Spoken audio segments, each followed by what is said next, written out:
We established early on what part of Kana to focus our fire on, and the only thing that now damages Kana are his own bumps when they are destroyed. This first bump does 5% of Kana's HP, the second does an additional 10%, the third does 15, so on and so forth. In order to take down Kana, it's going to take killing all 9 of the bumps. This means that we are going to focus on 1 or 2 of these at a time. The faster the fight will go, the less time we'll have to deal with the rising lava. Once we kill a bump, Kana will make a distinctive roar, and that particular bump will be destroyed. We will have a bleeding animation. The reason to know this is that you can still make damage to a destroyed bump and get all those flashy numbers on the screen, but it will do no actual damage to Kana. Keep this in mind and always attack what the raid leader is calling out. So here are some boss fight mechanics. As any boss fight, there are several things to look out for, so we'll cover each one as a reminder. Fire Breath. This is Kana's first attack, and also the most vulnerable time. The attack lasts for about 10 seconds, and is roughly a 120-degree constant cone of fire in every direction that Kana is facing. During this stage, if you are not at one of the 3 Rhino assigned locations to stand at, or in a designated pillars as part of AI's tactic, you will have to reposition yourself fast to get as much DPS as possible in its weak spots. Magma Rocks. After executing Fire Breath, Kana will dive back into the lava pool and throw magma rocks at the sin-marked players. All the previous safe spots will be covered in flaming lava, so you won't be able to hide and shield yourself from them. The magma rocks are slow-moving but homing and will most likely one-shot you. If you can't get away from it, try and stand on solid ground and take the hit.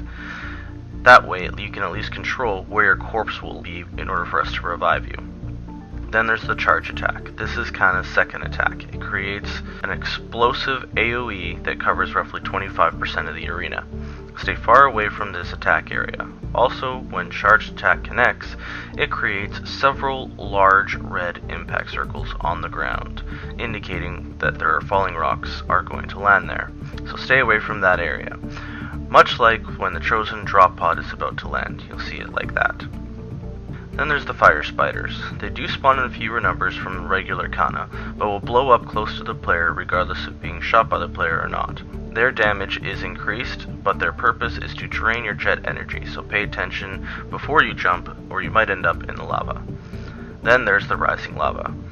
After every cycle of Kana's attacks as mentioned above, there's a pool of lava that rises a couple meters. This begins to cut off more and more of the space you have to fire from, ultimately leaving your entire platoon with only a handful of spots to land on. The difference between the normal and hardcore is that the lava rises a few more meters, making fewer and fewer spots. The items that I would recommend to bring for this fight are the medium or large health packs, obviously. Ammo packs are also a necessity.